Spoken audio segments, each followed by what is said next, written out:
नमस्कार मंडळी, मी गायत्री स्वागत करते आपल्या यूट्यूब चॅनलमध्ये तुमचं. तर आज ना सकाळी डब्यासाठी बटाट्याची भाजी बनवत होती. तर बटाट्याची भाजी ना मी सुकीच बनवली आहे मुलींना डब्यासाठी आणि त्यांना टिफिन पॅक करून शाळेत पाठवलं.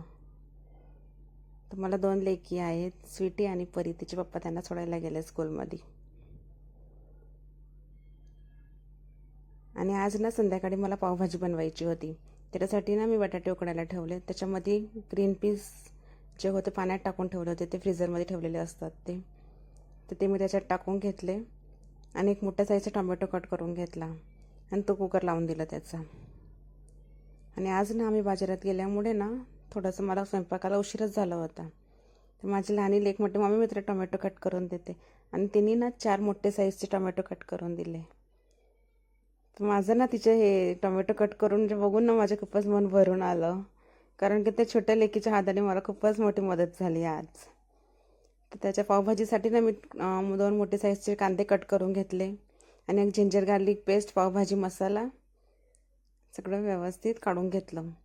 आणि आता ना एक पॅनमध्ये कांदे फ्राय करायला ठेवलेत. कांदे ना गोल्डन ब्राऊन झालेपर्यंत परतून घेतलेत. नंतर त्याच्यामध्ये कट केलेले टोमॅटो ॲड करून घ्यायचे आणि त्याला छान परतून घ्यायचं. त्याच्यानंतर ना त्याच्यात थोडंसं मीठ टाकून थोडंसं परतून घ्यायचं, म्हणजे ते लवकर सॉफ्ट होतात टमाटे. आणि त्याच्यानंतर आपण जे वाटाणे, बटाटे आणि टमाटे टाकले होते ते मॅश करून घ्यायचे कुकरमध्ये मॅशरने. तर आपलं मॅश केलेलं बटर रेडी आहे. आता त्याच्यामध्ये बेसिक मसाले, हळद, मिरची पावडर, गरम मसाला आणि धना पावडर हे सगळं टाकून ना मिक्स करून घ्यायच्यात. मस्तपैकी तेल सुटेपर्यंत परतवून घ्यायचं त्याला. आणि त्याच्यानंतर पावभाजीचं जे मॅश केलेलं होतं ते टाकून घ्यायचं, बटाटे आणि वाटाणे वगैरे. तर कसा वाटला तुम्हाला हा व्हिडिओ?